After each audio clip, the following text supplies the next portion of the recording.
Hello, and welcome to Business Calculus, Absolute Minima, and Maxima. One of the most important uses for the derivative is to find the extremes of a function. In business and other places, this leads to a myriad of different problems we can solve. Here are some examples. Manufacturers want to determine the production level that leads to maximum profit. Physicians want to determine how long it takes a drug to reach its maximum concentration in a patient's bloodstream, and city planners need to place industrial facilities in a way that minimizes the pollution level in residential and business districts. All of these problems can be studied and solved using calculus.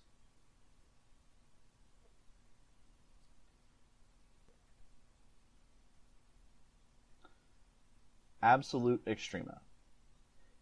If we have a function f, and f at some point c is greater than or equal to f of x for all x in the domain of f, then we say that f of c is called the absolute maximum of f.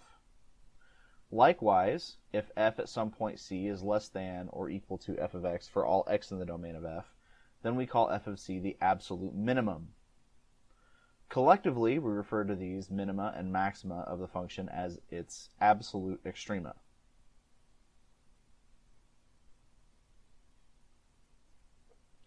Let's look at some graphical examples. On the far left, we have a function that has no absolute extrema. You see that to the left and to the right, we have the function tailing off. The left-hand side goes to negative infinity, and the right-hand side goes to positive infinity. We do see local extrema, however, at f of negative 2 and f of 2. In the middle function, we do have an absolute maximum. The parabola reaches its vertex when x equals 0, and we see that the graph has no absolute minimum because it tails down towards negative infinity on both tails. For the graph on the right, we see that a function has an absolute minimum, again, when x equals 0, but it has no absolute maximum as the function grows without bound as x approaches positive and negative infinity.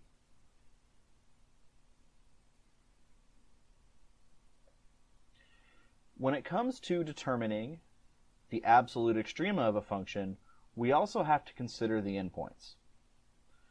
For local extrema, we're only interested in when the derivative is equal to 0 or the function is not defined at some corner or cusp like we had in the right-hand example from the previous slide.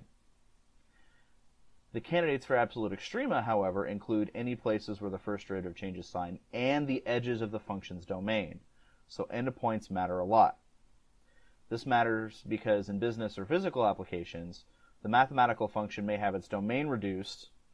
The most common example in business is us not considering a negative production level. We can have other things like you can't inject a negative amount of a drug into a patient's bloodstream or something if you're trying to measure its concentration either. Sometimes we have other factors that influence the domain as well.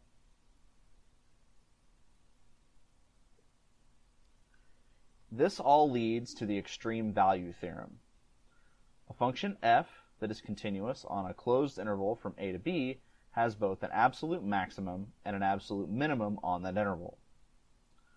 This says that any continuous curve representing a function achieves both its greatest and least value if it's defined on a closed interval. Furthermore, let's look at some examples that show an absolute extrema must occur at either a critical point or the endpoint of a function.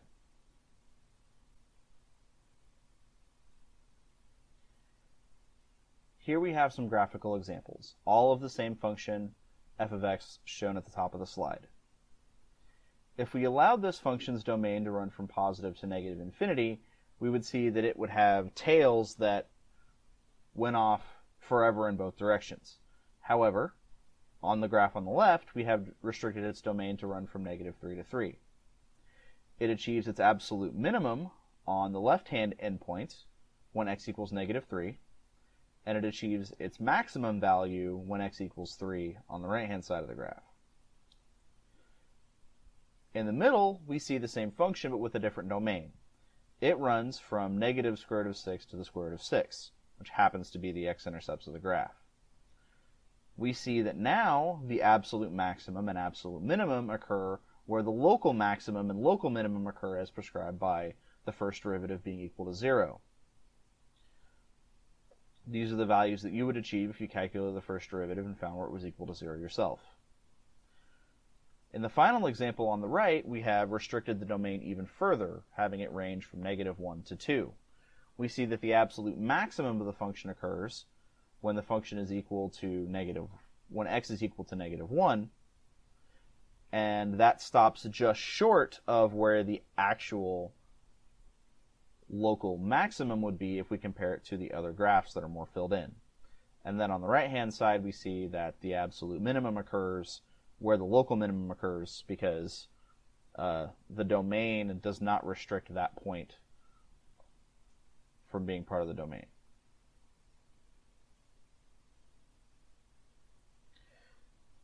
In order to find the extreme values of a function, we follow this simple process. We must first check that f is continuous on the interval from a to b. Then we find all the critical values in the open interval a to b. We evaluate f at each of the critical values and at the endpoints. And then we look at those values that we have calculated to determine the absolute maximum, which is the largest value, and the absolute minimum, which is the least value. Our first step for the problem is going to be calculating the derivative of our function. That's pretty easy because it's just a power rule question. So we have 3x squared plus 6x minus 9. And we want to determine where the first derivative is equal to 0. So we're going to factor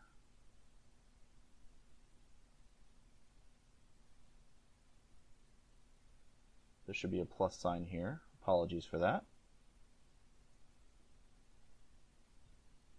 And then we have 3 times x plus 3 times x minus 1. This tells us that -3 and 1 are our critical values for the function f. All right.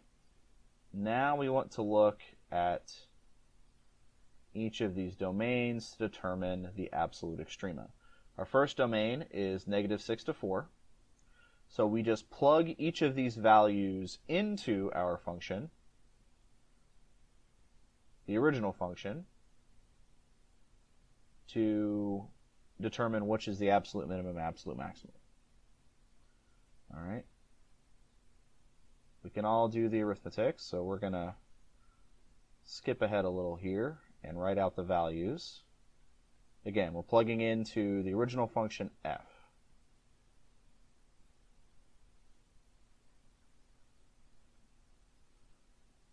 All right. So, what we're interested in are the least value and greatest value. So, the absolute minimum of this function occurs on the domain from -6 to 4 at x equals -6. And the absolute maximum occurs when x equals 4. All right. For the next step, we look at the next element of the domain that we have here. So now we have a domain that ranges from -4 to 2. And we do the same thing. We plug in our endpoints and any critical values that happen to be in the domain. So f of -4 equals 13. F of -3 is still 20. F of 1 is still -12. And f of 2 is equal to 5. So looking at this, things have changed a little bit. The absolute maximum now occurs when x equals -3, and the absolute minimum occurs when x equals 1. All right, and we have one last interval to check. We start off with f of -2, which is equal to 15. Now notice we skipped negative 3 because negative 3 is no longer in the domain. So the only actual critical value is x equals 1, and then we also plug in f equals 2 for the other endpoint.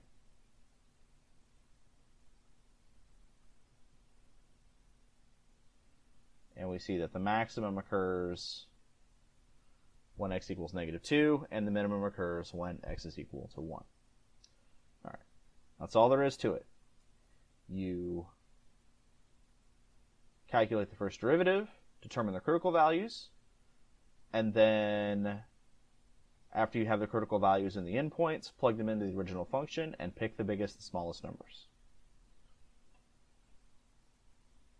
What is the absolute minimum of the function f of x equals x cubed minus 12x on the interval from negative 3 to 3?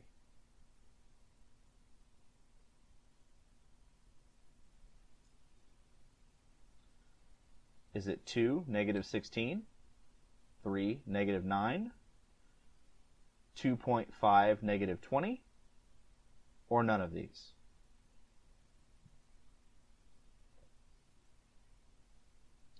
Thank you for listening.